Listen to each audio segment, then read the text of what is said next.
gonna make a move, or we just gonna sit here, right? And so when I see politicians that, you've been sitting in office all these years, you've been getting elected, black representatives, all this, but I got to go to South Side of Chicago and find dead babies in the street, and y'all act like that didn't happen. Or I got to go out and look at us making the same mistakes that people were making 40 years ago. Or I got to go out here and constantly see my people on their knees bowing and scraping and begging white people to save us.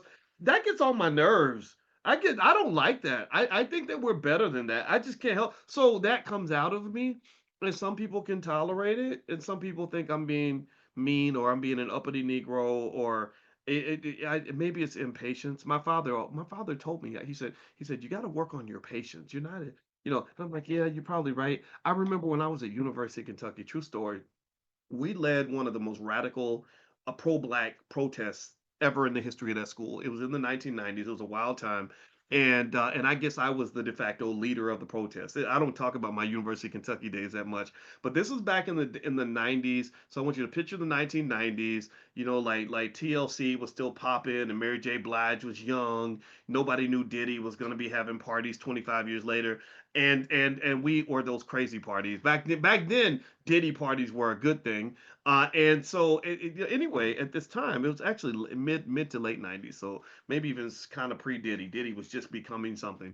And so basically what happened was there was a black girl who got attacked where they put a knife to her throat because she wrote in. I used to write these articles in the campus paper, and everybody hated me. All the white people hated me.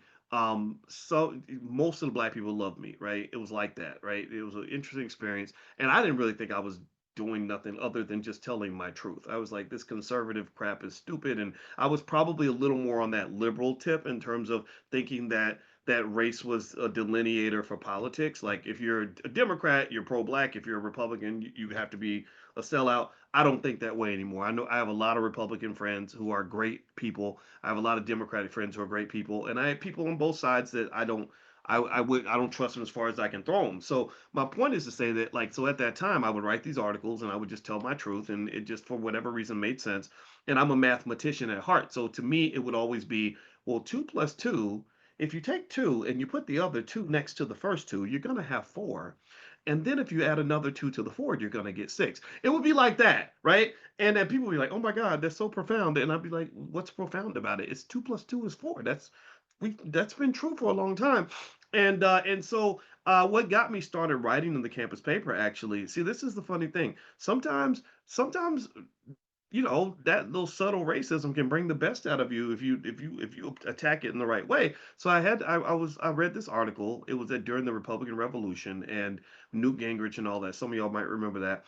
And I read this article and it was just the most racist stuff I'd ever seen. This guy was basically, it was kind of like early Charlie Kirkish kind of talk, like black people are this and black people that. And I read this. I'm in the bathroom. I'm like, what the hell is this crap? So I walk and I ran into the university president. His name was Charles Wethington III, and he probably regrets this to this day. But I saw him and I said, "How can somebody write this? This is racist." And you know what he said? He said, "Well, if you disagree, you should write your own editorial." And I said, I'm gonna do that. So I walked over to the journalism school because I didn't know where to go.